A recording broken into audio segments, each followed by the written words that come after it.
What's going on, everybody? Dogman Dan here. We are in Warframe and we're talking about the Redeemer, the Gunblade, if you will. Yes, the hybrid Gunblade. This thing is pretty friggin' awesome. If you have not gotten your hands on it yet, I suggest you do get your hands on it now. Update 15.5.5, which is when I'm doing this build. They just made some more changes to it, so they adjusted the base slash damage up to 60 from 40, and the gunshot itself damage is increased in range and deadliness from 15 to 30 meters, so it's even better than what it was.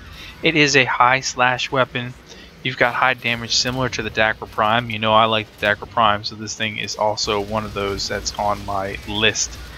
Easily, it is going to be one of the most fun melee weapons you can have. It does require one Vasto and a dual Skana and 2 Argon crystals to make, so the requirements are high, but they're justified with the amount of fun this weapon is. And I'm running these 45s plus with semi-ease. I mean, I'm using Nyx, probably not the best one to use. I really should have been using Loki or Ash more to get the stealth damage multiplier out of this with the shotgun, even getting that damage.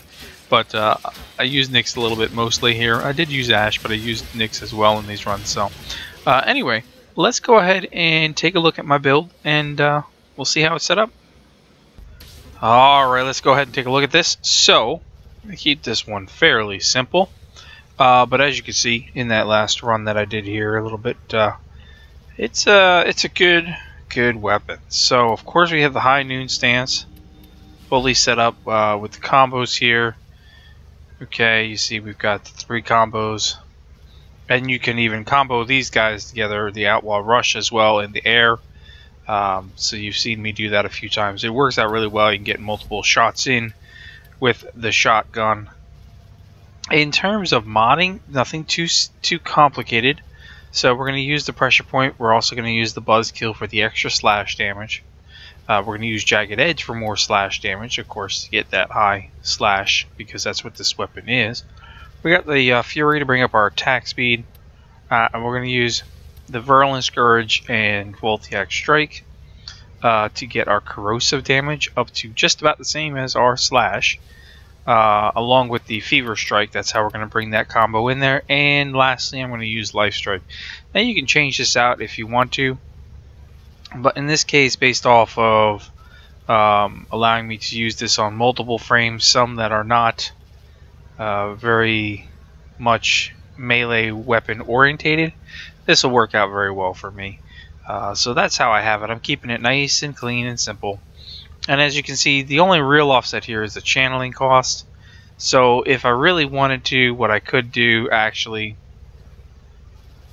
now that I'm thinking about it, to help offset that, I could change this to focus energy if I want, but you can see it's not going to change it that much, so we'll take that little bit of extra proc chance in there.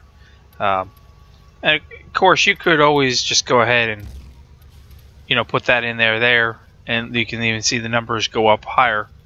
So if you're not worried about it, you can bring your channeling cost down significantly without the Life Strike, and you can bring up your numbers just a little bit. Nothing too fancy, but I mean they're pretty decent numbers. So without a Life Strike, this works out pretty well.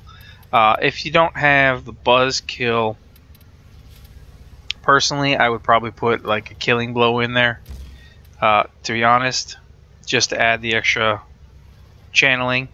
Okay, but since I've got the Buzzkill and I just want the raw damage, and since I like my Life Strike, I'm going to leave it this way for myself.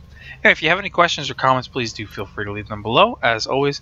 Otherwise, thanks for watching, and we'll see you soon.